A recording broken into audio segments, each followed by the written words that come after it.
I receive a ton of questions inside my Facebook group, Puppy Training with Michelle Lennon. If you're interested in joining, feel free. The link is in the description below. Inside that group, I have puppy owners asking questions all the time about how I care and train for my own dogs and how they can solve some of their own puppy problems. In this video, I'm going to share 3 of the most recent questions with you to give you some insight in how I take care of my own dogs and maybe how to solve some of those puppy woes that you may be going through. Before we begin, don't forget, if you haven't subscribed to this channel, go ahead and do so that you get notified when next week's video goes live. Michelle here with How to Train a Dream Dog.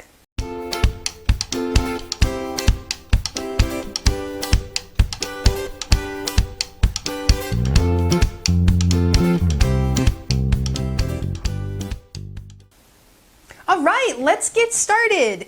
So again, people ask me all these questions. I'm going to start with this one here from Rhonda. Rhonda says, what do you do with your puppy when you work from home and you need to get your work done? Good question, Rhonda. I am very blessed to be able to work from home. I run my local dog training business as well as my online business, How to Train a Dream Dog, where I host online workshops for puppy owners who want to fix puppy problems, and I have an online training program for puppy owners so they can learn all of the skills their puppies should learn. All right, so you guys are in my office right now. Typically we film downstairs in our filming studio, but today I wanted to give you kind of a sneak peek of behind the scenes. So, you know, I'm usually working here at my desk, and my puppy Pickles is typically hanging out in his puppy pen.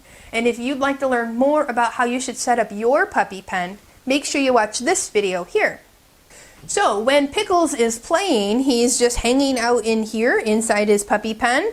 But I do periodically put him in his crate throughout the day. He does need some downtime. He needs some time to kind of chill out and rest. And I don't want him, you know, always hanging out in here. I want him to love his crate. So this is how we're going to do this. Yes, sit, break. He knows he's not allowed to get out of there until he hears the magic word. So we're going to head this way. Yes, I know. There's your big sister, huh?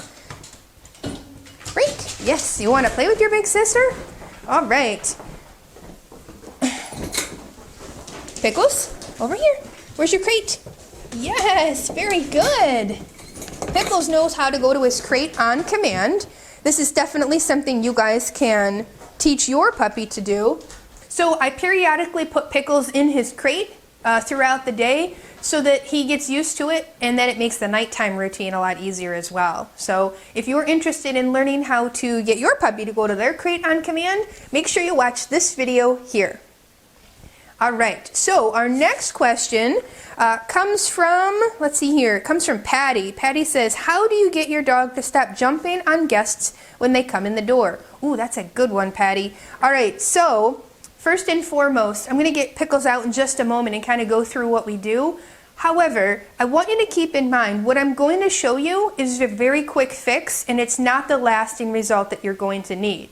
In order to get the lasting result, your puppy has to learn impulse control, has to learn to follow commands the first time you ask, and has to be gradually built up to higher level distractions. And people coming in the door is definitely a high level distraction. So you can't expect your puppy to sit and stay if they've never been gradually introduced to those kinds of distractions. Meaning, we might first start with working on sit and stay when nobody's around, and then we might work on sit and stay maybe when somebody's making some noise on the other side of the room. And then we might work on sit and stay and having people kind of move around the room.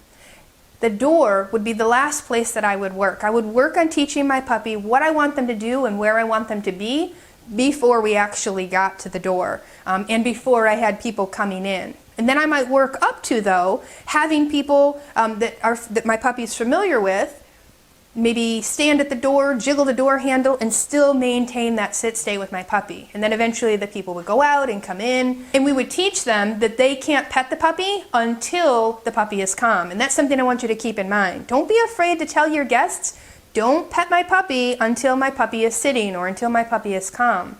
Because every time you pet your puppy when they're jumping, you're reinforcing the jumping. You're telling them that you love it when they jump, even though you're trying to teach them to sit, You can only pet them when they're sitting. You want to reinforce that behavior. All right, so let's go ahead and show you what I do when we haven't mastered the whole impulse control at the door. This is a very quick and simple thing. Let me get one of our leashes out here. All right. Break. As you can see, he knows he's not allowed to get out of that crate until the magic word is given. Okay, let's go. We're going to head over to the door here. All right. So remember what I was telling you. We want to work on manners at the door. We want to get our puppy into a sit. And next thing I'm going to do, if I know people are coming in, I'm going to step on the leash.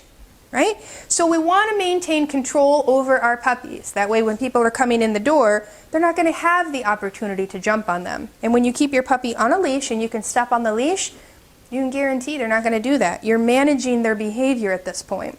So that's one of the ways we control that. The other way is obviously, teaching puppies just to have better manners and better control at the door by conditioning them to sit. Yes, and then I would reach for the door. So ultimately I'm teaching him that every time I reach for the door, he's going to have to get into a sitting position.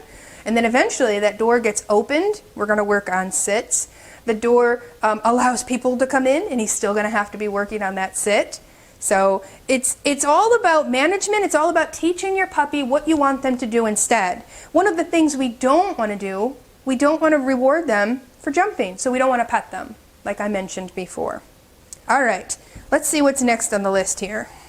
Okay, before I share my last question with you, hit the subscribe button if you haven't done so already so you can be notified when next week's video goes live. Our last question comes from Ruth. Ruth asks, how to stop begging? How do you stop begging at the table during dinner time? That's a good one too. Well, that's all about teaching our puppy some manners and impulse control as well. All right, let's go. Let's go to the kitchen and show them what we do. Let's go. What a good boy. So you can see here, we're going to work on our sitting at the gates. As you could probably notice, there's a lot of gates around the house here. Off. Yes. Sit. Yes. Break. You can see he knows he's not allowed to go through that until he hears the magic word. And he goes right to his bed. Very good. All right, so one of the things, as you can see, Pickles already went right straight to his bed. What we've tried to teach him is that the bed is the better place to be than outside or off of it. Now, is he going to get off of it? He may. He's still very young, so we have to keep redirecting him back to the bed.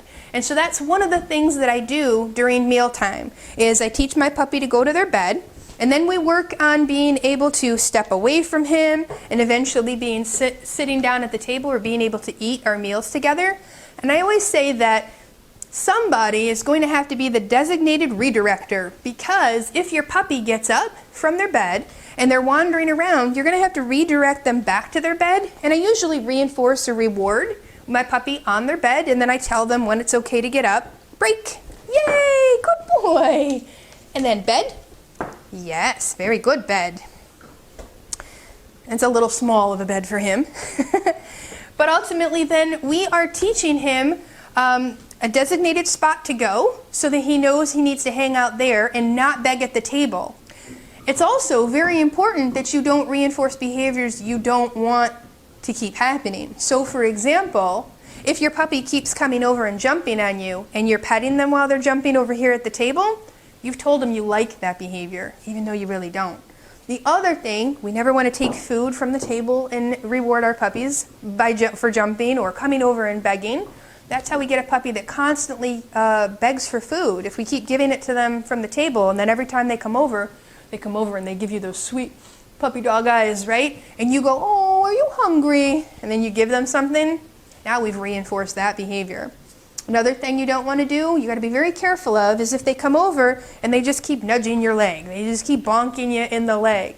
If you lean over and pet them, you've told them that that behavior is acceptable. You like that behavior because you're reinforcing that. So it's all about teaching our puppies what we want them to do instead, whether it's stay calm in their puppy pen in the office, or hang out quietly in their crate, or sitting politely at the door, and then also hanging out in the bed. And this is really great because if your puppy learns that they have to stay in their bed, you can then come over here and you can work on making dinner, or you can work on putting the dishes in the dishwasher, and you don't have a puppy that leaves their bed. Once you've trained them to understand that their bed is the better place to be. All right, if you want your puppy to have better manners, better impulse control, maybe better listening skills, and stop some of those unwanted behaviors like biting and pulling and jumping and accidents in the house, I invite you to my Better Puppy Behavior Workshop. It's free, it's online, and you don't even have to leave your home. It's an online live training workshop that I'm doing inside of my group, Puppy Training with Michelle Lennon. I have a link to the invite in the description below, and you're going to learn 3 of my top tips to stop unwanted behaviors and 4 of the necessary skills all puppy owners should be working on with their puppy immediately. In the comments below, tell me one behavior you'd absolutely love to fix.